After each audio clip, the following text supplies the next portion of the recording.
सभी साधकों को और सबके अंदर बैठे परमात्मा को मेरा प्रणाम। मैं आराधना अरोड़ा अपने channel Aradhana Arora the unique प्राणा में आपका स्वागत करती हूँ और आपके साथ कंटिन्यू करूंगी पातंजलि योग सूत्र। इससे पहले हम संत महात्माओं की जीवनियां पढ़ते हैं,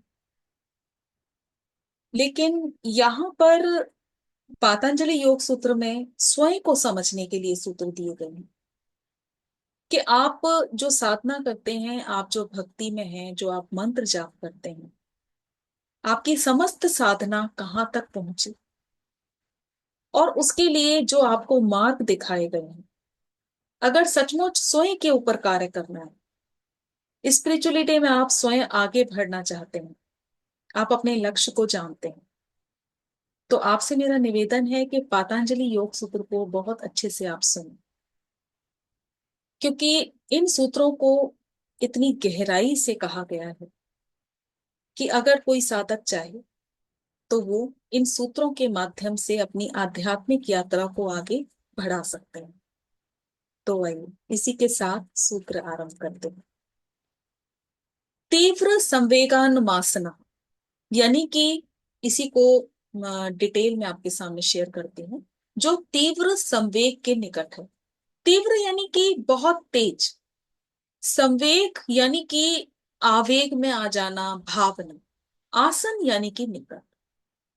तो सबसे पहले तो मैं यही कहूंगी कि ईश्वर परम सत्ता अनंत है, इसकी व्याख्या की ही नहीं जा सकती।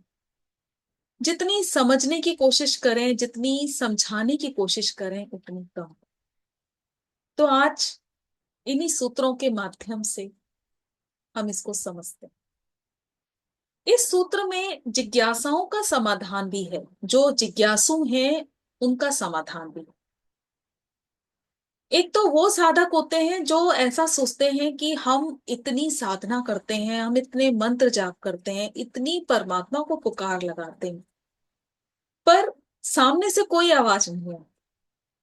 और अक्सर अपनी जिंदगी में हम ये देखते हैं कि हम जब किसी को, सामने वाले को जो उस पार है, बार बार आवाज लगाते हैं और सामने से उस व्यक्ति की आवाज नहीं आती, तो हम ऐसा मान लेते हैं कि वो है ही नहीं।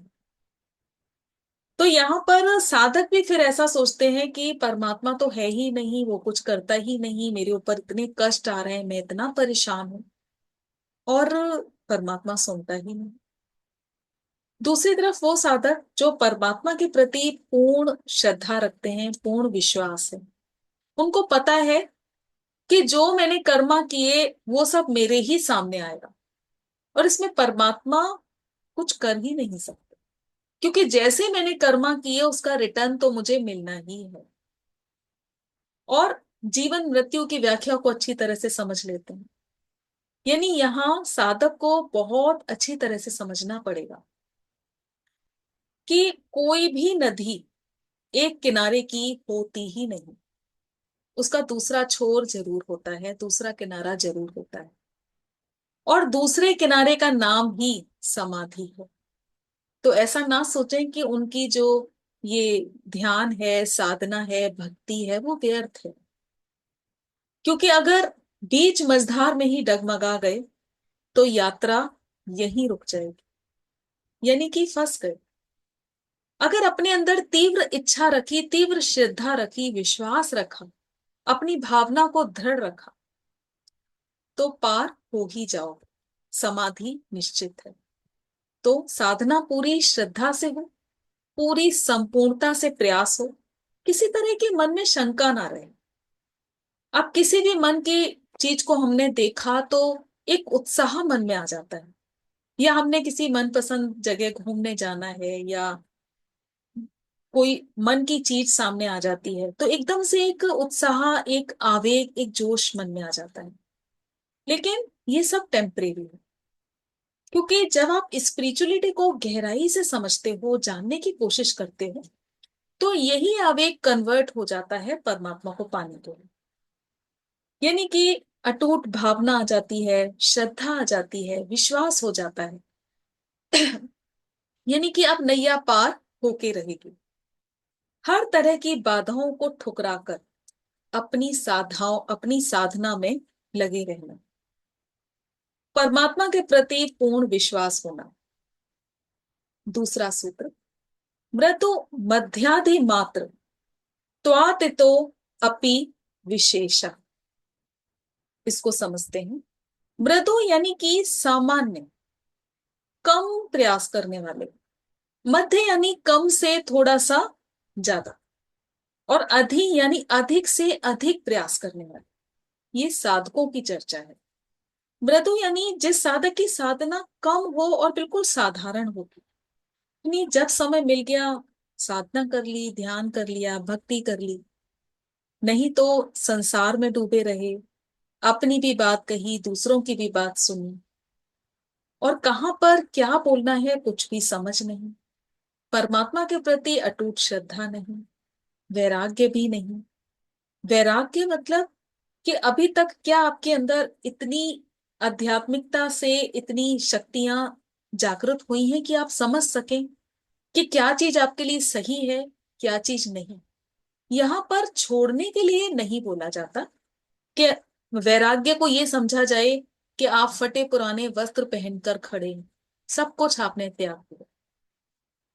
वैराग्य का अर्थ है कि जब आपको सब कुछ समझ में आ गया, कि अगर खाने की लालसा है तो वहां समझ में आ गया कि नहीं, अगर साधारण भोजन भी मिलेगा तो वो भी एक्सेप्टेबल है। या फिर किसी चीज को त्यागना नहीं है, उस चीज को समझना है कि इस चीज की मुझे जरूरत ही नहीं, बहुत ज्यादा भी नहीं, बहुत कम भी नहीं, जो मिल गया ठीक है। तो ये वैराग्य, चीजों को समझना, ना कि उनको जबरदस्ती त्यागना। दूसरा है मध्य, यानी कि आप कम से कुछ अधिक, मध्य दर्जा। यहां से बाहर की साधना नहीं होती, बल्कि अपने अंतर मन पर हम कार्य करते हैं। अब जब अपने अंतर मन पे कार्य किया तो हमने जो गलतियां की वो दिखने लगी, और विवेक शक्ति उन्नत हुई, कहां पर क्या बोलना है, कैसे बोलना है, इसका हमें आभास हुआ। परमात्मा के प्रति श्रद्धा है, संसार की तरफ मुड़े, लेकिन फिर साधना की तरफ आ गए। कितनी भी विपरीत परिस्थितियां आए, पर हमें पता है कि हमको कहां पर सजग रहना है। इसके बाद आया अधिक, यानी जो साधक अपनी साधना अधिक से अधिक करते हैं, पूरी निष्ठा से, पूरी लगन से करते हैं। अब अटूट श्रद्धा मन में आ गई, विवेक पूरी तरह से जागृत हो गया, साक्षी भाव आ गया, स्वयं पर निगरानी करने लगे, अपने विचारों को देखने लगे। अपने अंदर जो वृत्तियां उठती हैं, लालच की, क्रोध की, सुख की, दुख की, पुरानी यादों की, उनको देखना, फिर उनके ऊपर कार्य करना। समाधि प्राप्ति में शीघ्रता होती है। क्यों शीघ्रता होती है? क्योंकि अपनी की हुई त्रुटियां सामने आती हैं, फिर उस पर हम कार्य करते हैं, अपनी ध्यान साधना को भी बढ़ा दिया। तो हर साधक की साधना का जो वेग है वो अलग अलग होता है, और किसी का कम तो किसी का ज्यादा, और किसी का बहुत अधिक। तो इस तरह से ये वेग होते हैं। उसके बाद है ईश्वर प्रणिधानत्व, यानी ईश्वर के प्रति पूरी तरह से समर्पण। यानी ईश्वर के प्रति पूरी तरह से समर्पण हमारा कैसे हो सकता है? कि जब हम अपने अहंकार को त्याग दें, कर्मों के फल को त्याग दें, पूरी तरह से ईश्वर को समर्पित हो जाए, विनम्रता पूर्वक सर्वोच्च सत्ता को समर्पण, अपना कर्तापन त्याग दें, सब ईश्वर पर छोड़ दें। तो यहाँ समर्पण का जो भाव है, कि जैसे आप, कोई भी दुख है, कोई भी परेशानी है, कोई भी टेंशन है, आप सोचते हैं शायद उसका सारा हल आप ही निकालेंगे। लेकिन जब हम पूरी तरह से ईश्वर को समर्पण कर देते हैं कि आप सब कुछ तेरा, क्योंकि ये तो हम जानते हैं कि हम करने वाले कोई भी नहीं, तो पूरी श्रद्धा से ईश्वर को सब कुछ समर्पण कर दें कि जैसा आप रास्ता दिखाएंगे उस पर चले। सर्वोच्च सत्ता को पूरी तरह से समर्पण, अपने कर्तापन को त्याग दें। जिस साधक की साधना तीव्र गति वाली होती है, यानी कि बहुत अधिक साधना, जिसने, साधक ने खुद के स्वरूप को समझ लिया, तो ईश्वर के आगे वो मन मस्तक अपना अर्पण कर देते हैं। और ये मार्ग भी समाधि की ओर ले जाता है, क्योंकि अब जब समर्पण कर दिया तो किसी तरह का कोई कलेश रह ही नहीं गया, क्योंकि अब तो जो करना है ईश्वर ने करना है, जो वो रास्ता दिखाएंगे उस पर चलेंगे।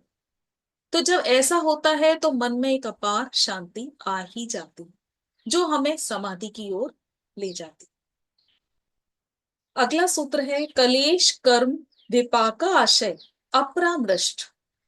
यानी कि कलेश, कर्म, विपाक, विपाक यानी कर्म फल का आशय और अपनी इच्छाओं को त्यागना, पुरुष विशेष यानी ईश्वर, इसको अब हम समझते हैं। ये ईश्वर की व्याख्या है, बहुत ही अच्छी तरह से समझे। हमारी जो सारी भाग दौड़ है स्पिरिचुअलिटी में, आध्यात्मिकता में, वो क्यों है? क्योंकि हम सभी जानते हैं कि हम ईश्वर का अंश हैं, और अपने ऊपर कार्य करेंगे तो वो गुण उभरेंगे, बाहर आएंगे, ईश्वरीय गुण। तो ईश्वर कैसे हैं, उनमें क्या गुण है, इसका हम अध्ययन करें। जो व्यक्ति कलेश से, इष्ट से, अनिष्ट से, जिसको कुशल अकुशल या मिश्रित फल कर्मों की वासना नहीं रहती, इनसे रहित है, आशय से रहित है, वह विशेष ईश्वर परमात्मा है, वही परमात्मा है। कलेश जैसा कि आप जानते हैं 5 तरह के होते हैं। जिसके जीवन में राग ना हो, द्वेष ना हो, अविद्या ना हो, अहंकार ना हो, मृत्यु का भय ना हो, किसी तरह की लगन ना हो, अगर जीवात्मा इन कलेशों के साथ संबंध नहीं हो, जीवात्मा का इन कलेशों के साथ संबंध ही नहीं होता, क्योंकि संबंध होने के कारण ही कलेश है, कि राग भी है, द्वेष भी है, अहंकार भी है, यानी कलेश है। और जिस जीवात्मा इन सब चीजों से अछूती है वो ईश्वर है।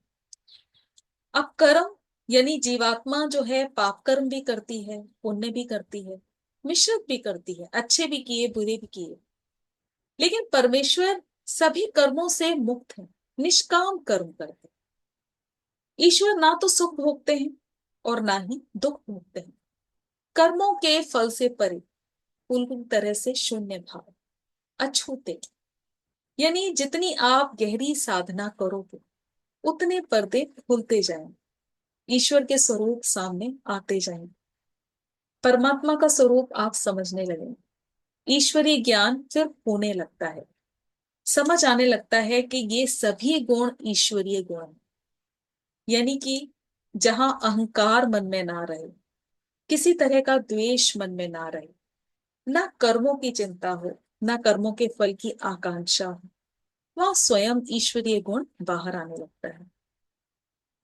तो मुझे पूरी उम्मीद है आप बहुत अच्छे से समझे होंगे, और मैंने कोशिश भी की है कि इजी वर्ड्स को मैं आपके साथ शेयर किया करूं, ताकि आप बहुत अच्छी तरह से समझ सकें।